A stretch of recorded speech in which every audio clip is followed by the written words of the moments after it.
Hello student, আজকে আমি strong roots prose পিসের সেকেন্ড পার্টটা পড়াবো। So let's start. The high priest of Rameswaram temple, Pakshi Lakshmana Sastry, was a very close friend of my father's. Rameswaram মন্দিরের উচ্চ পুরোহিত পক্ষী লক্ষণ শাস্ত্রী আমার বাবার একজন ঘনিষ্ঠ বন্ধু ছিলেন। One of the most vivid memories of my early childhood is of the two men, each in traditional attire discussing spiritual matters. আমার শৈশবের স্মৃতির মধ্যে উজ্জ্বল ছিল এই দুজন, যারা প্রত্যেকে তাদের প্রথাগত পোশাক পরে আধ্যাত্মিক বিষয় নিয়ে আলোচনা করতেন।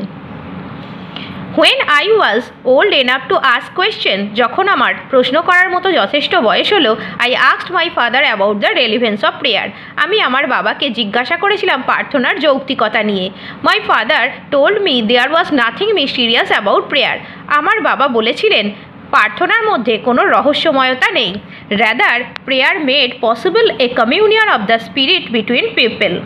তিনি বলেছিলেন যে প্রার্থনার মধ্যে কোনো রহস্যময়তা নেই, বরং প্রার্থনা মানুষের আত্মার মধ্যে সম্ভাব্য যোগাযোগ স্থাপন করে।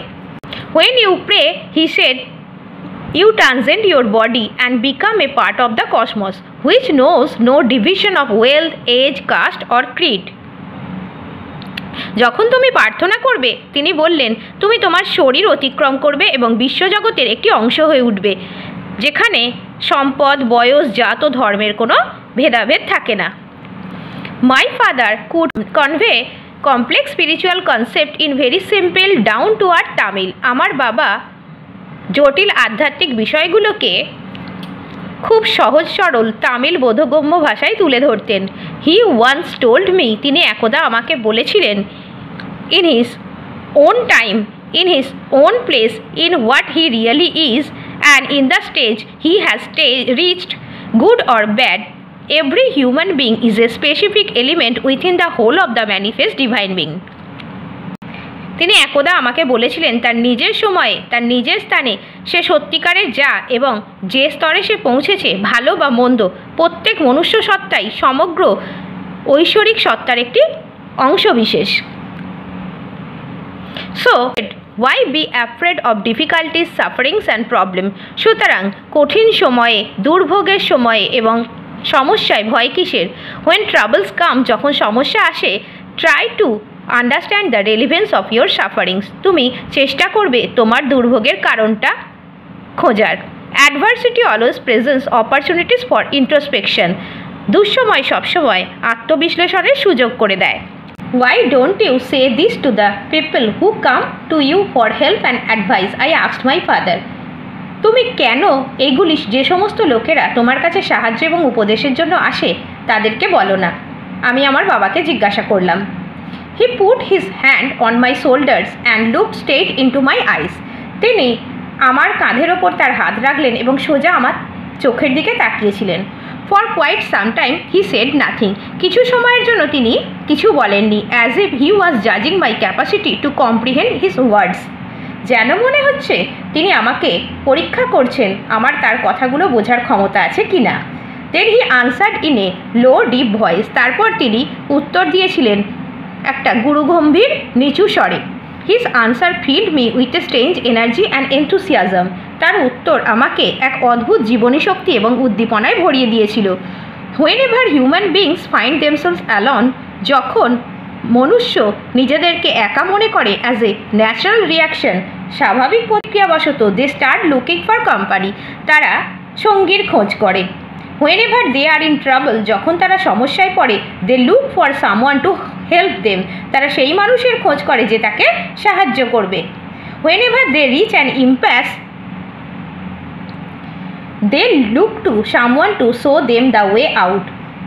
যখন তারা একটা সংকীর্ণ অবস্থায় পৌঁছে যায়, তারা একজনকে খোঁজে যে তাকে পথ দেখিয়ে দেবে। Every recurrent anguish, longing and desire finds its own special helper. প্রত্যেক পুনরাবৃত যন্ত্রণা, আকাঙ্ক্ষা এবং ইচ্ছা খুঁজে তার নিজের বিশেষ সাহায্যকারীকে। For the people who comes to me in distress, I am but a go-between in their effort to propitiate demonic forces with prayers and offerings. সেই সমস্ত লোক যারা দুর্দশাগ্রস্ত হয়ে আমার কাছে আসে, আমি তাদের প্রার্থনা এবং অর্ঘ্য দিয়ে অশুভ শক্তিকে প্রসন্ন করার কাজে মাধ্যম হিসাবে কাজ করি। This is not a correct approach at all. এটা আদৌ সঠিক পন্থা নয়, and should never be followed, এবং কখনোই অনুসরণ করা উচিত নয়। One must understand the difference between a fear ridden vision of destiny and the vision that enables us to seek the enemy of fulfilment within ourselves. একজনকে অবশ্যই পার্থক্য বুঝতে হবে ভাগ্যের ভয় মিশ্রিত ধারণা এবং নিজের ভিতরে বসবাসকারী আকাঙ্ক্ষা পূরণে বাধা প্রদানকারী শত্রুর মধ্যে। I remember my father starting his day at 4 AM by reading the Nawaz before dawn. আমার মনে পড়ে আমার বাবা ভোর 4টের সময় দিন শুরু করত নামাজ পড়ে। After the namaz, he used to walk down to a small coconut grove we own about 4 miles from our house. নামাজের পর তিনি আমাদের একটি ছোট্ট নারকেল বাগানে হেঁটে যেতেন, যেটি আমাদের বাড়ি থেকে 4 মাইলের দূরত্ব, 4 miles. He would return with about a dozen coconuts tied together thrown over his shoulder. তিনি ফিরে আসতেন 1 ডজন নারকেল একসঙ্গে বেঁধে কাঁধে ঝুলিয়ে নিয়ে। And only then would he have his breakfast, এবং তারপরেই তিনি তার প্রাতরাশ গ্রহণ করতেন। This remained his routine even when he was in his late 60s. এটা তার 60-এর শেষ অবধি এটাই তার রুটিন ছিল। I have throughout my life tried to emulate my father in my own world of science and technology. আমি আমার বাবাকে আমার সারা জীবন ধরে অনুকরণ করার চেষ্টা করেছি আমার নিজস্ব জগৎ সায়েন্স অ্যান্ড টেকনোলজি, বিজ্ঞান এবং প্রযুক্তির জগতেও। I have endeavored to understand the fundamental truths revealed to me by my father and feel convinced that there exists a divine power that can lift one up from confusion, misery, melancholy and failure and guide one to one's true place. আমি মৌলিক সত্যকে বোঝার চেষ্টা করেছি, fundamental truths, যা আমার বাবা আমার কাছে প্রকাশ করেছিল, এবং আমি নিশ্চিতভাবে অনুভব করেছিলাম যে ঈশ্বর বিদ্যমান আছেন, যা একজনকে ভ্রান্তি, দুর্দশা, বেদনা, ব্যর্থতা থেকে তুলে নিয়ে তার সত্যিকারের জায়গায় প্রকৃত স্থানে স্থাপন করতে পারে। And once an individual severs his emotional and physical bond, যখন একজন মানুষ তার শারীরিক এবং মানসিক বন্ধন ত্যাগ করেন, he is in the road two freedom, happiness and piece of mind, তিনি স্বাধীনতা, সুখ এবং মানসিক শান্তির পথে পৌঁছান।